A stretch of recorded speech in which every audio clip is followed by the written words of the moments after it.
Morning, my people. Father Paul here again. So, well, I look a reason we don't know. Wanna bear with me because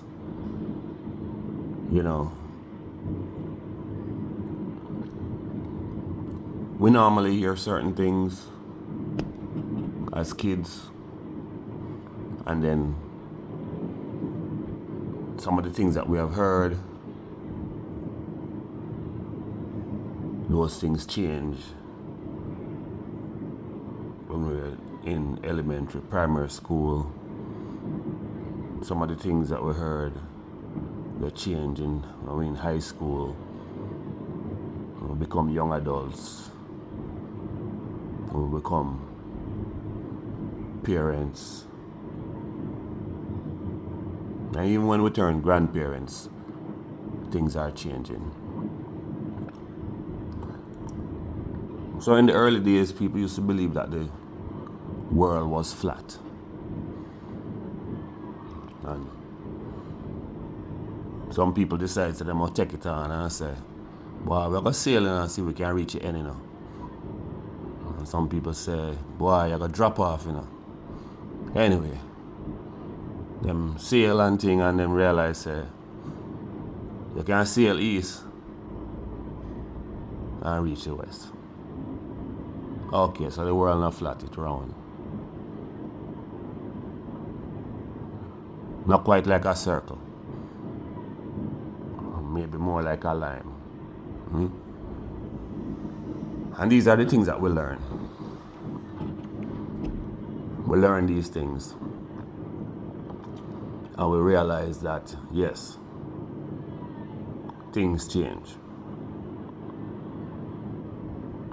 So, in the early parts, we never see about no black and white.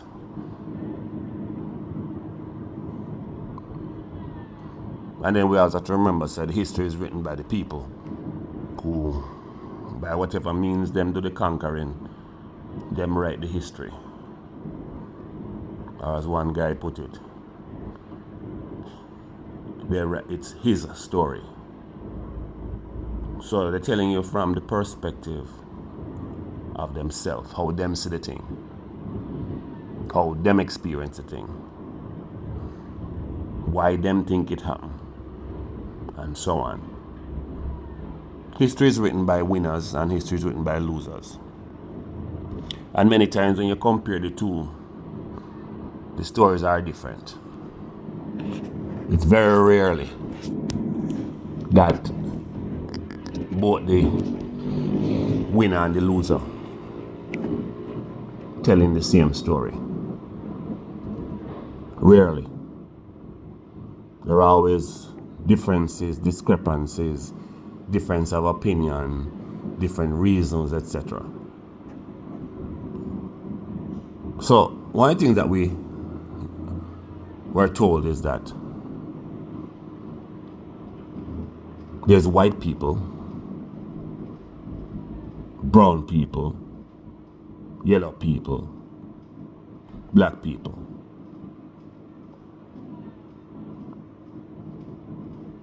And what we have come to learn, I would hope by now in 2025, that there is no such thing as white people. We are all simply shades ranging from the darkest black all the way up to what is a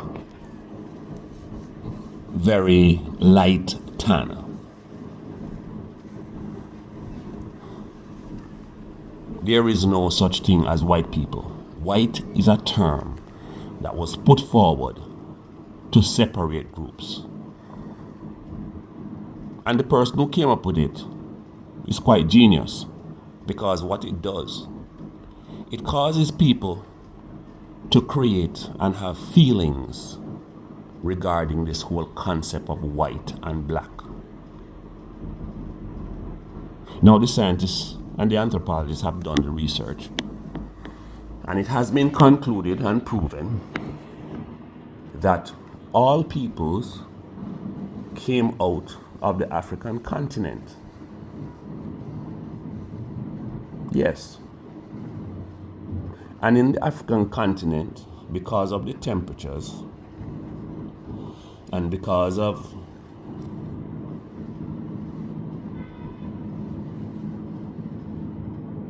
the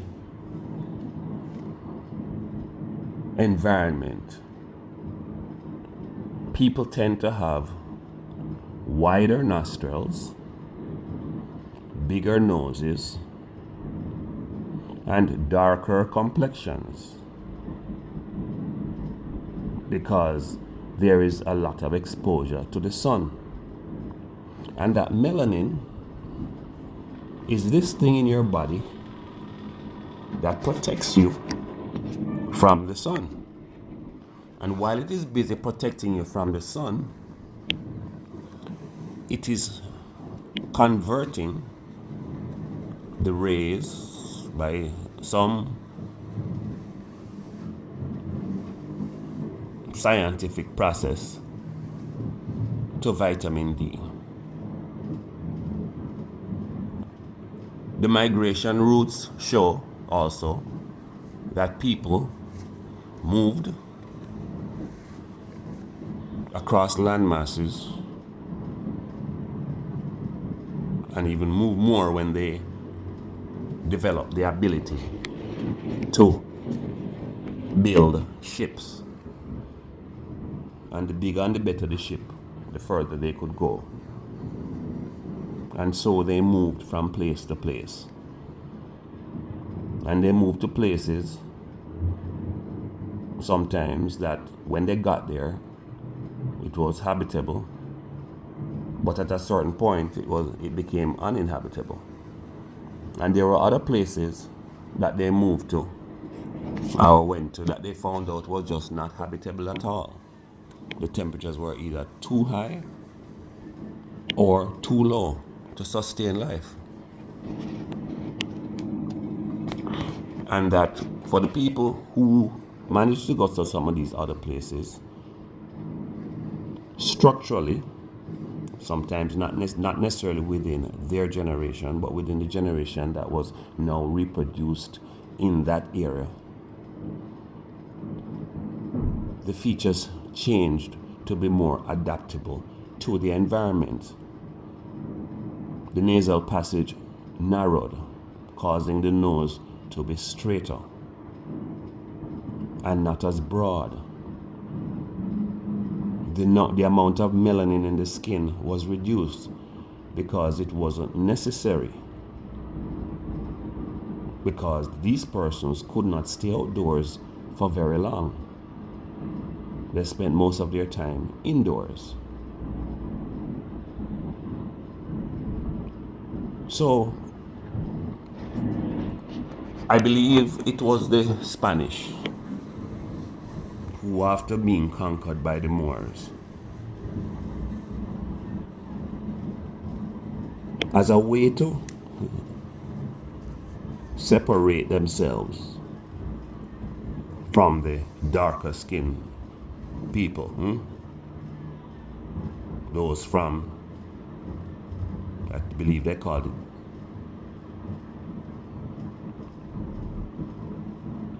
they had a word they used. It's coming off the word Ethiopia,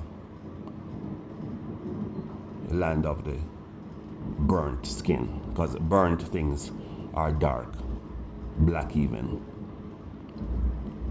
And so it was the Spanish who came up with that first set of distinctive words.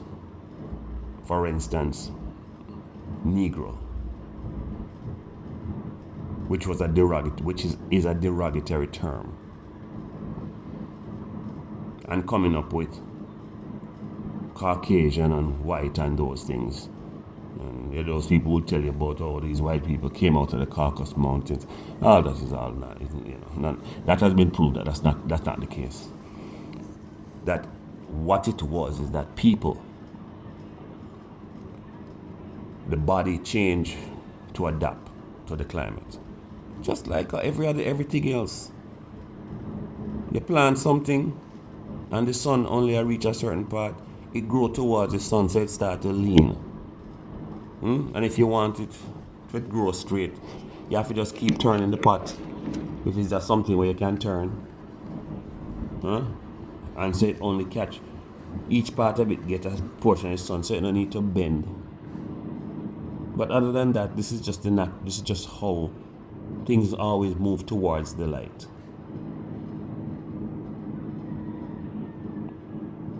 So when we talk about this concept of white and black, it's a dangerous conversation because it causes us to forget a very important thing. That among the people who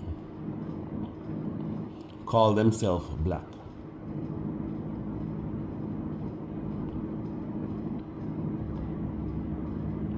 they are often betrayed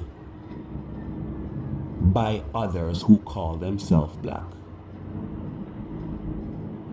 Some who I refer to as being roast breadfruit.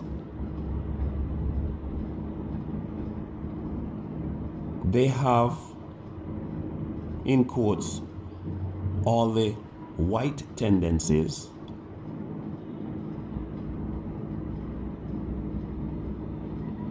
under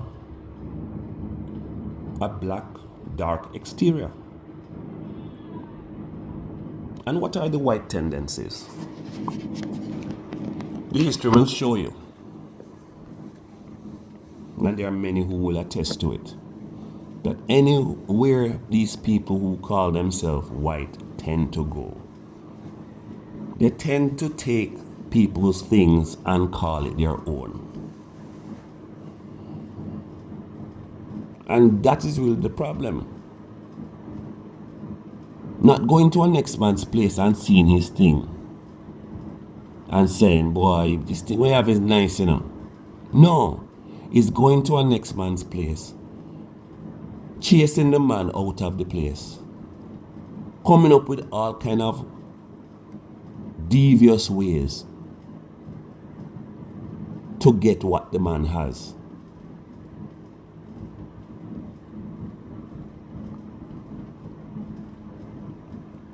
It is not to say that everyone who is in this grouping is bad. But as one person put it, can you name one place that people of a darker hue went to and forced the people that they came upon to abandon their ways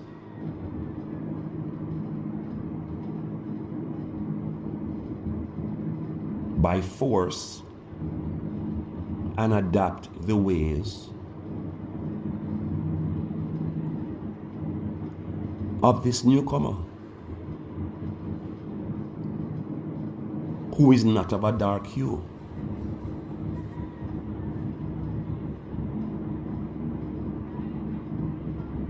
So I tend to try and stay, after coming to that understanding, I tend to try and stay away from this black and white conversation.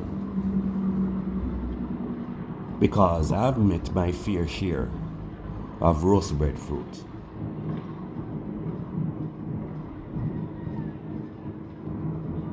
I've met my fair share of my own people who at every turn carry you down.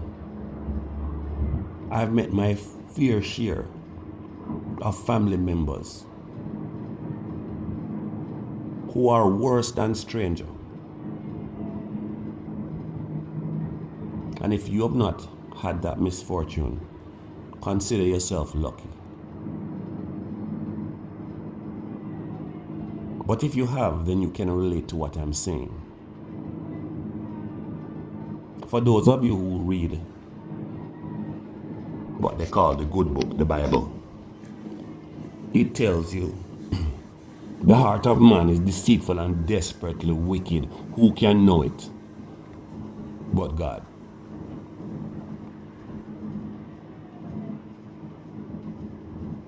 So the deception is not confined to no one grouping of people. It is found in humans. Just recently, I was listening to Muta Baruka's poem about three monkeys. Three monkeys. When you get a chance, it's one of his poems. It's quite hilarious, but so very true. You should listen to this poem about three monkeys by Muta Baruka, the dog poet.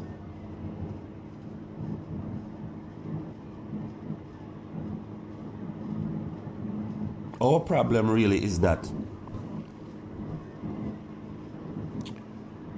we often tend that we should be above somebody. We don't necessarily believe in being fair and equitable. It was Peter Tosh who said, people calling for peace. But what he's calling for is equal rights and justice. Justice is not just highlighting the wrong done, but recompense, reimbursing for the harm done. Which brings me to the next thing. I keep hearing these various people talking about productivity in Jamaica, productivity amongst black people in the Americas. Well, according to the history, a good portion of us did not come, or us and our foreparents did not come to this side of the world by choice. We were not explorers. We came in chains. They came in chains. Yes, we being their offspring, right? I am my ancestors, and my ancestors are me. They came in chains. Again, Muta has a very powerful poem on that. And so, there is that 400 years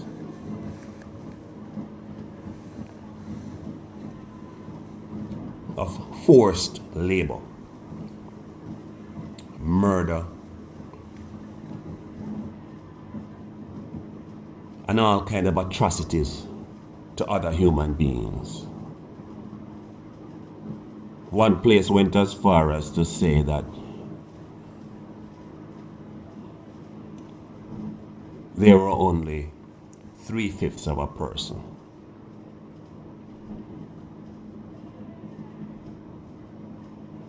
So there is that period of time where our labor was forced and unpaid. And some of the other groups that came to replace us, they came as paid laborers. It may have been very low wages, maybe even close to being unpaid, but nevertheless, it was paid. Ours was not. So when people talking about productivity, I want to know, what about the back pay that we, the descendants, would wish to collect, that is owed to our ancestors? Where is the back pay? Because you see, until that back pay issue is settled, then the only amount of work you're going to get is the amount you pay for.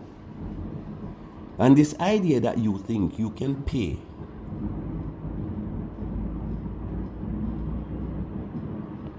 %50%, 60%, 70%, 80% of the rate and want 100, 200, 300, something as sometimes as much as 500 or more % of the labor. You need to lay off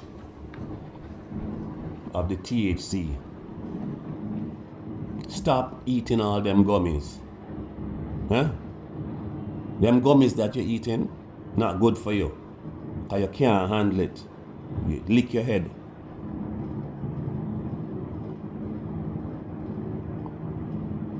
Because there is money owed to the descendants. And this money being owed to descendants and the descendants receiving it is not a foreign concept. And I'll tell you why I say that. Anybody who has ever borrowed money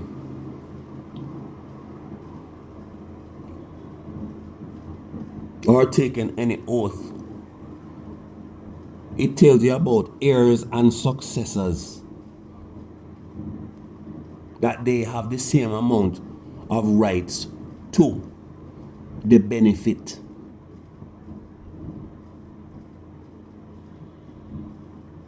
As the original person with whom the contract existed. So, yes, we are owed. And the honest truth is, you will not get 1% more than what you pay for. Because what you think happens? So you tell a guy that, oh, yeah, so this job paying this much. And when this guy look at it, or a girl, or a person, to be more general, looks at it, they say, but hold on, man. That amount of work, that really about 3 people work. And you want to pay me less than what one person should I get paid for do that work there? Well, here what? You only get what you pay for. Yeah. And so hence now come the labeling. They're slow, they're lazy. It's not about being slow or lazy. It is being sensible enough to know that what you're asking. No, listen, I'm not talking about people who don't want to work. People who don't want to work, basically tell you up front they don't want to work. They're not looking for no work. And they have an argument too.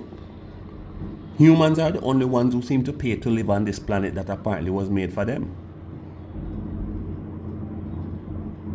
Everything else that is here don't have no work that it get up and have to go to. They go out and it look for food when it's hungry. Humans, on the other hand, are corralled and guided into this thing called work. And everything is engineered in such a way to force you to do this thing called work. Them even go as far as to state that it say what? By the sweat of your brow you shall eat bread, because of a curse and a disobedience and a whatever. But in the same place it will tell you that he'll give you every good thing. So I need to make up on our mind which it is. You're going to give me every good thing, or by the sweat of your brow? But then when we look around us, we see those people who put themselves on top of the stone heap and decide, say, them not doing no work. They're going to get everybody else to do the work for them. And they don't even want to pay the wage to get this work done. And they want you to do 4 and 5 people work.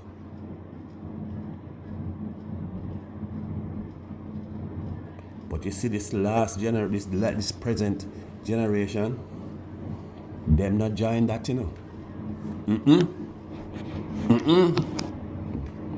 This generation, the microwave generation, the instant generation, them know none of that.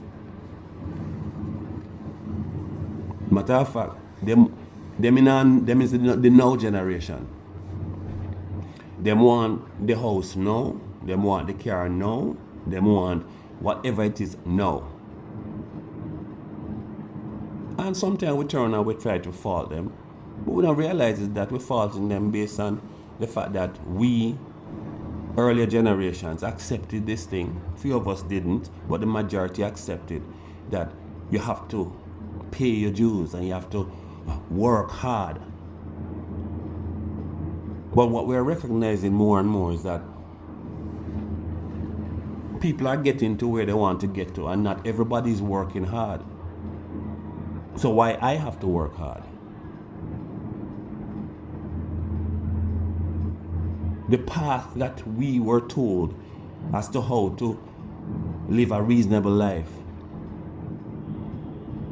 the path has failed many times for many people who have in fact diligently stayed on the path.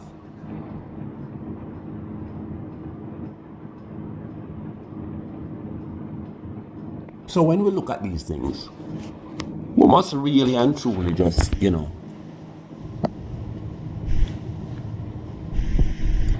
stop this foolishness about this productivity. Because the guy who's asking for the productivity don't intend to pay. He just wants to amass more for himself.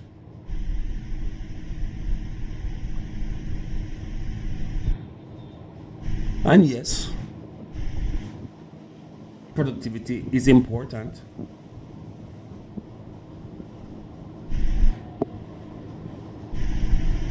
But it has become so important because we are constantly depending on other people to provide the things that we should be providing for ourselves. And we have allowed other people to put in place systems that prevent us from getting those things ourselves.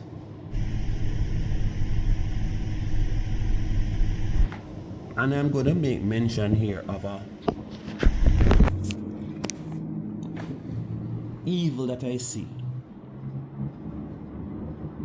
So they had this conversation where they were talking about unbanked individuals and how it is that,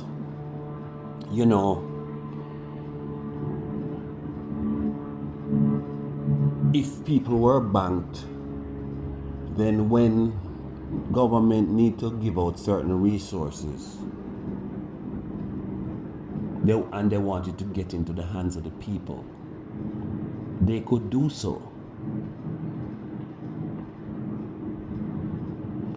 But then I found what was a dirty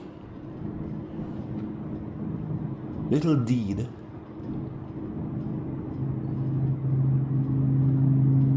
in this banking situation right here in Jamaica,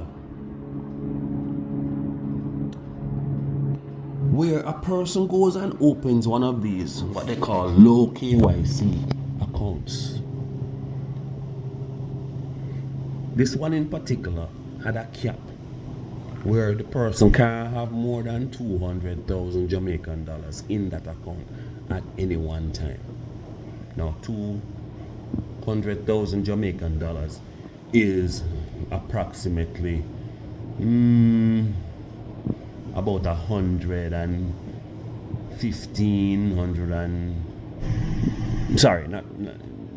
200,000 Jamaicans about 1,200, 300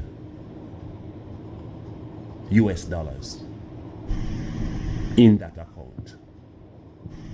The dirty little secret is that this account is not allowed to have a beneficiary.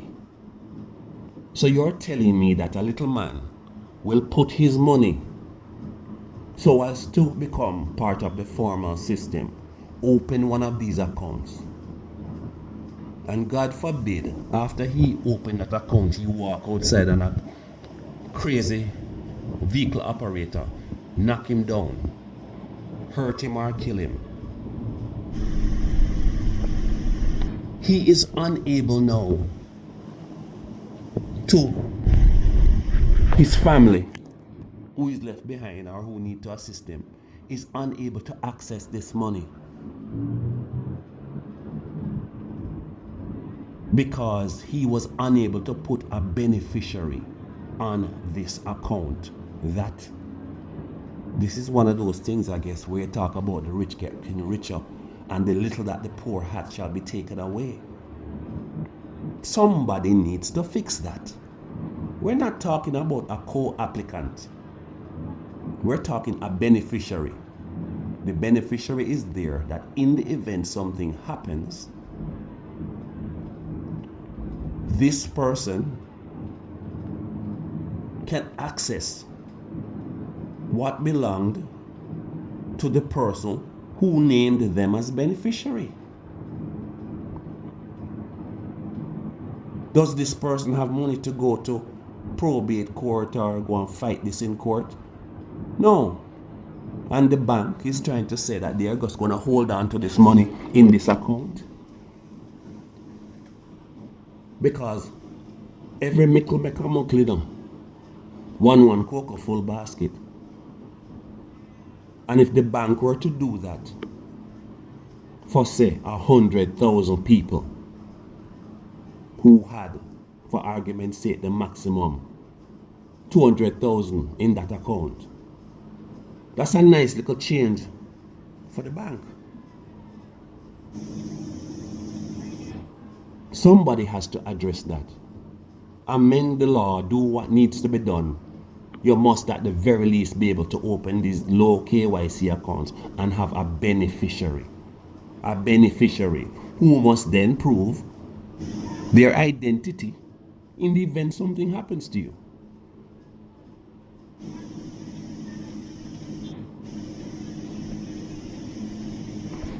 So, yeah, that's my little thing for the day.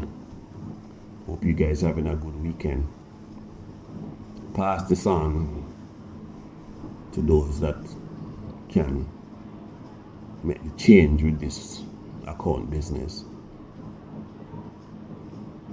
And if you appreciate the effort, give me a subscribe now. Like up the thing and share it. Father Paul, out.